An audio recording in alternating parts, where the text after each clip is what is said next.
Welcome back to another edition of Global Book Network, where we're sitting with authors who are doing fantastic things with pen and paper. My name is Flobo Boyce, and on this episode, I am joined by James Walsh, author of A Jersey Boys Story. And we were saying this before we went live there, sir. I'm also East Coast guy, born and raised in Brooklyn, New York, so I feel the tri-state area vibes. How's it going? It's good. Today's a good day. Yeah, How you it's a doing? great day. You know what? I'm doing pretty good, and I always Excellent. say this when it comes to people asking about the journey of us when we go out there and travel the world. You never quite leave New Jersey. That's always within, right? Now that's hard to say. Now I'm down here in North Carolina now about 10 years, and hopefully I did leave New Jersey. Fair enough. I think I did. Yeah, I think I'm a cowboy Southerner now. Okay, yeah. Yeah, I love the presentation of that too. But we're talking yeah, about the book here, Jersey Boy Story, a memoir, that's correct. one that was mixed with some of the trials and tribulations and some of the good things about your life. What was a Right. moment for you when you decided I want to put my life story on paper? Well, I had a motorcycle accident in 1996. I built custom Harleys for many years, and in the after the accident, I almost died in the accident. I had a femoral artery bleeding, Oh wow. and I got to the hospital and made it. I had 39 surgeries over 3 years to put me back together, and I ended up with my right leg 5 inches shorter than my left leg, and I spent 3.5 years in a wheelchair, and I had to teach myself to walk again. Again, I was still building custom motorcycles, but the question came to me: why am I not dead? Mm. And why am I still alive? And I used to work out a lot in the gym, so there was a professor from college who taught psychology. He was originally he worked for the CIA as an operative, and he got injured and had several surgeries. So he became a professor and was teaching psychology. I asked him, could I spend about an hour with him and maybe try to catch some balance and find out what this is about for myself.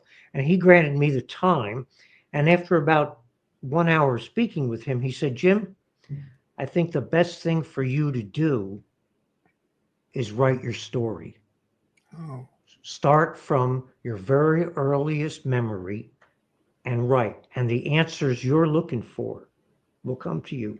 So that was the main thing that got me to actually pen the book. I have many times in my life, before that incident, even uh, friends and different people who I got acquainted with that would say, you should write a book, you know, and maybe that happens to a lot of people, but, the bell kept ringing. So at Yeah. that point, I said, I have to find out why I'm here, what my life is about, what life is about. What are we doing? And that was the introduction to A Jersey Boy Story. Did you hear the advice? Did you start at chapter one at the beginning, or was it something else spark your interest when you started Did writing? I start in chapter one? Did you start with the beginning of your life story, like as you were Yes. instructed to? Yeah. So the book is, yeah, fairly chronological. Um, and I had thought about maybe that's boring. I don't know, but it gave so much background, and those who read it seem to enjoy it that way. I did start with the first memory that I had was really standing in the yard. My father. I don't know how old I was exactly, but I was looking at the sky and squinting from the sun, and I remember asking my father, "What is that?" Yeah. And he told me it was the sun and not to look at it too much, And so it goes there, and it just it starts to build from Yeah. the first Christmases that I remember, things like that. My father gave me a Lionel train set, which was so precious to me. I don't know if your generation, uh, what that's about, but uh, Well, I will and say then this: when I came out as a kid, Lionel train sets were a bit before my time, but the ones that were restored were kind of like heirlooms in the there you community. You go, know? Yeah. there you go. Uh, Yeah. so, Well, there's an incident in the book many years later, 20, at least maybe 25 years later, 30 years later, that my sister's son, who was probably around 10, 11 years old, I saved this train. It was my dad died when I was 14, so I had Mhm. saved this train, and it was very important to me. I left it at my mom's house. I was living in Florida. I came back one day and said, "I want to see the Lionel train." I could remember the smell, the weight of it, and I found it hidden in the original boxes, set it up, and I said, "Oh, this is great." It brought back so much memory. I told my nephew, "Do not touch this train. My father gave it to me. It's the only gift I have from him, and it's Yeah. very precious to me." And I went out that day. The next day I came back, and jokingly, the kid was having lunch with his best friend at my mom's house, and I just popped in and said, "Hey, who touched my train?" Right? And your Yeah. eyes rolled back, and they grabbed the seat. He uh, he wrecked it. It Oh. broke my heart. Oh You man. know? Yeah. Yeah. So I put it back in the boxes. I couldn't strangle him. He's, my Right. Right. kid. But I just had the feeling was terrible. I went back to Florida and I was praying in Florida one day. No, I didn't forget all about it, but wondered what to do. You know, and I was talking to the Lord, and He said to me, you know, and I was 33 when this happened. He said to me, "Hey Jim, I had something that was really precious to me for 33 years too." He Oh. said, "And somebody, even people that I cared about, somebody took it and did the same thing. And it was devastating." And he says, "So I understand what you're feeling." And I realized I said, "What did you do?" And he said, "I forgave them." Mm. Yeah. So, that peace came over me. And I said, I know what I'm going to do. When I get back to Jersey, I'm going to find that train. I'm going to do my best to restore it, and I'm going to sell it. And at that time, there was a ministry. James Robinson was digging uh, wells for water, fresh water in places in Africa, and he was looking for money to help do that. And I said, "You know what I'm going to do? I'm going to sell the train. Kids in Africa don't need an electric train. I don't even know if they have electricity where he's digging these wells, right? But I'm going to sell it. I'm going to take the money and send it to them, and we'll dig a well, and that'll Yeah. make it perfect again." So Yeah. these are the episodes and the things that occurred in my life from the story will tell these. Is it safe to say that there were episodes of catharsis throughout the book? We like the situations like that. Yes, You're able to find. yes. Yeah. And part of that book is to help people understand that in your own life, you're going to see these things, that coincidences are not really coincidences. And if you're looking for answers, they will come. And you do have to look, and you have to offer yourself for that. You have to assume some courage and bravery in life. Uh, so when the accident happened, for instance, this was terrible. I mean, I felt like, you know, it would have been better to be dead maybe than to be so beat up and broken and on IVs and morphine pumps and things like that. Why? Why am I still alive? And if God is good, why do you let this happen to people? Hmm. Why are there poor people in the world? Why are some people palsy? Why does this happen? And I had to do some severe digging to find out he's not to understand. I don't think God's a bad guy, and he's not sadistic. So if he did this, actually, there's a message that he must have felt I'm strong enough to receive. And maybe I'm separated for this reason. Maybe some people can't take uh, 39 surgeries and can't take getting crashed, hit by a truck driving a Harley. It's a dangerous thing. But maybe there's something I couldn't overcome or would only overcome or recognize or get the revelation from through this most dramatic event. So I sought to say, what's it about? Let's get the answer. And through that, I started to see other places in reality. Um, who I am, what I believe, what faith is about, and what to do with your life, what your purposes are, and how to turn things that are so hard into something good. How to find that path, how to find that peace, how to find forgiveness, how to live a life more full, more deep, more close. And there we go. Would you consider that a single revelation or multiple ones stemming from the accident? I think it's all ongoing. I think if we approach life correctly, life itself is a revelation. Correct. TV shows, billboards, songs that come into your head, people you bump into, you know. If you just take it for superficial, I think we miss encounter after encounter after encounter. I think life is supposed to be a tremendous adventure. And to limit ourselves to saying food, clothing, shelter, eat and drink, or getting money or finding the right mate for your life, it's much more beyond that. There's much more to it. If you're willing to open your heart and mind, open your eyes and say, what am I participating in? And for me, that was always something touching me. There was always some nudge, there's more, there's Yeah. more. And as I matured from childhood into adult, my father died when I was 14, so I didn't have that protection. And as a child, you learn the values of right and wrong. And then as you start coming into your teens and your 20s, you start to see that there's a lot of people that don't live by these truths, and they seem to prosper and get away with things, and they take advantage of people. And did I learn all this? Was this a big mistake? Was this just a fairy tale told to children so they would be good? What is life really about? Why are these evils in the world?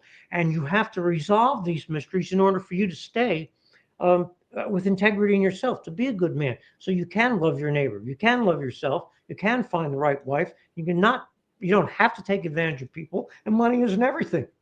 Yeah. And when you get to these places, the peace, the rewards that come are so valuable that encourages you to say, I'm going to keep looking and I'm going to keep saying these things. So writing the book is, please, if you're one of these people like me and you're out there and you're saying, I don't understand why my mom's this way, I don't know why people are in trouble, I can't understand why I pray and I can't pay my bills, or what's going on, look for the real message, because God's got your back as far as I'm concerned. He's a good guy. If you want, he made this universe, he has divine order, he can balance it. If he allows things to happen to you, they're for you.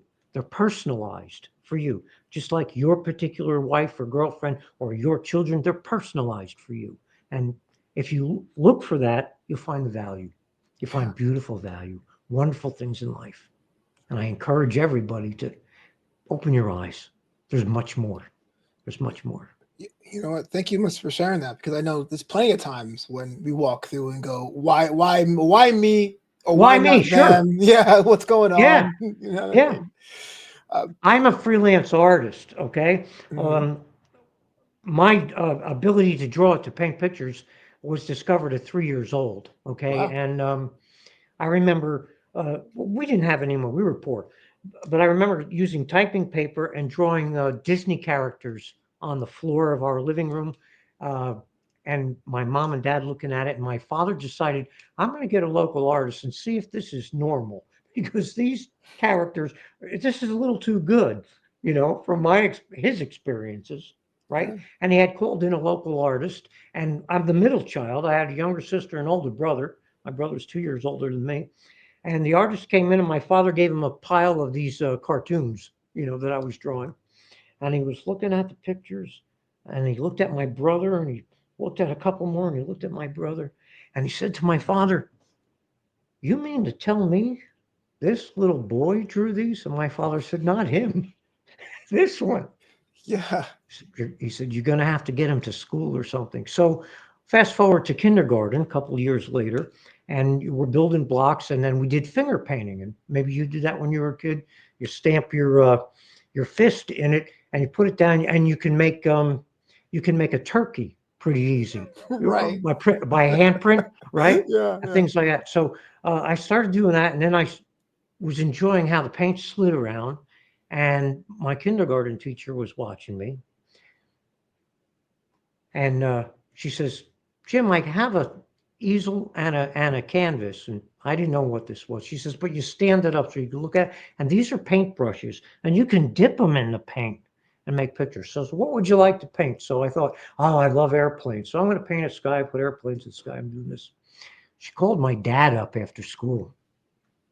I am Jim's kindergarten teacher, Miss Colvin. Yeah. He says, did he get in trouble? Something wrong? She said, No, he's painting pictures with a paintbrush. In my Yeah. class, I think you should start um, encouraging him when he can and has time. So by 9 years old, I started to get lessons, and I started to win shows and things like that. And this progressed through my life until my father died when I was 14. And when it shocked me, and I threw the brushes away and I said, I'm not doing this anymore. It doesn't progress. I Right. don't understand what this is. I don't get the gift. I don't know what Yeah. it means. Yeah. Right. So that was troubling for many, many years. And it took me uh, un- until I was 17. A neighbor had a 1932 Ford Coupe, had a hot rod magazine, opened it up and said, Hey, people are spraying pictures on vans and cars, custom cars. They're painting scenery on them. And he showed me the fold out in the magazine, Hot Rod magazine. He says, Do you think you can do that? I said, What are they doing it with? And he said, It's a tool called an airbrush. And I hadn't painted in probably 5 years. Right? I Yeah. said, I don't have an airbrush.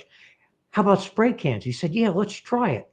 So I went up to his house and spray canned a sunset on the trunk lid of his car. And the next thing you know, people started showing up at my garage and asking me, can you paint that on my motorcycle gas tank? Bought an Yeah. airbrush, a compressor, was shooting flammable acrylic lacquer over an open flame heater in a garage with motorcycle tanks hanging off a coat hanger, right? I Yeah. won the New York Coliseum, biggest show in the world, best paint, competing with people at $1 million body shops. Never it never produced one customer, and I had won the best paint, right? So I won 6 shows in a row after that with my motorcycle and started to do that. And I won shows all the time, but it wasn't making me any money. So Right. I would complain to God. My complaint to him would be, why did you give me this gift Hmm. and not make me a rock star, for instance? A rock star has lots of friends, lots of money. You can build houses, right? This looks like a good gig. This gig is wonderful. People clap and applaud and they hand me trophies, but I can't feed myself. I can't marry somebody and tell them I'm an artist because I'm Van Gogh. you Yeah. know, I'm, I don't get it. Many, many years, and it didn't work in the past decade. This is how long it took me. And I did keep painting. And I did have times when I did well, but I've had to do a lot of odd jobs: park cars, pump gas, try to sell real estate, many many different things, and always struggled. And one day I was in my studio, and again I heard his voice, and I realized what had happened about painting a picture. I said, you know what, Lord, I'm terrible. I made a terrible mistake. You gave me a gift, and everybody who's seen it said it's such a beautiful thing. I wish I could do that. And I would always say, yeah, sure, in myself, not out loud, but yeah, like what good is it? You know what I mean? But then I realized how precious it is and how much it helped other people, whether it made money or not. And I realized my goal was wrong. That has Hmm. nothing to do with money. That God said to me, I'll supply all your needs. Just do what I gave you. And I wasn't getting that message. It took a lifetime to get that message. But since then, I don't paint for money, and I paint because I feel like it and I like it. And every now and then I get a contract. I just did a double portrait for a minister, but it doesn't matter. It doesn't matter anymore. It's a beautiful thing that I can do, Yeah. and it changes people's lives. And now I see the value. And it's not about what can this do for me. That's the problem. What am I doing here for them? What am I doing for you? Why was I made? And now the gift flows. And so some of us have those things where, we're tired of shoveling dirt or whatever it is. Shovel it with joy because believe me, you're going to hit gold sooner or later. You're going to hit something if you keep doing it with the right attitude. You're going to. It's a guarantee. It's a guarantee, And this is my faith, and this is the message I have. I'm so glad you share that because on this channel there's so many creatives, so many other authors who tune in that have very similar questions. Like, why do I have all these stories in my head? Why do I have this love of language if I'm not getting rich or if I'm not getting the audience I want? And I'm so glad you shared that because it is something that you have to really, really consider and have a different perspective on. Yeah. Yeah. And people have problems with their children or whatever. Why did my kid, I raise them right? Well, why is this going like that? There is something. If you look, and hang on, you will find it, and there is a solution. And a lot of times it requires you to engage. And this is the thing I found out about life. You can pray all you want and ask God to heal your broken arm or take care of your mom or whatever. Those are all good things. But a lot of times the answer is, I want you to pick up the shovel and start digging in the dirt and sweating. And until your attitude changes or whatever, you know, you're going to start seeing what beauty is in the simple things in life. What a good day is. What clean air is about. What that person who put their thumb out for a ride. And I'm not suggesting you have to do that, but I do that. And there's times when I still see hitchhikers and go, God, can I pick that one up? I don't know if he's a crazy person or not, but sometimes I do, and it usually ends up being something wonderful. Yeah. So if you keep your antenna up, I think you can have a wonderful life. You can have much more than just trying to plot step by step and get by and be safe.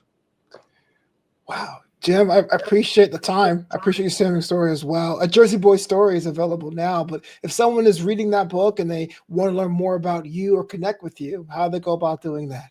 Well, you can, I believe the book has my phone number in it, also my email, jameswalshart@aol.com. I can be contacted that way. We're going to start a web page and get things together for that to happen. I don't have it yet, but I'm available. You know what? That's always a good thing to hear. Thank you so much for your time and sharing your story here on GBN. Thank you. Thank you so much.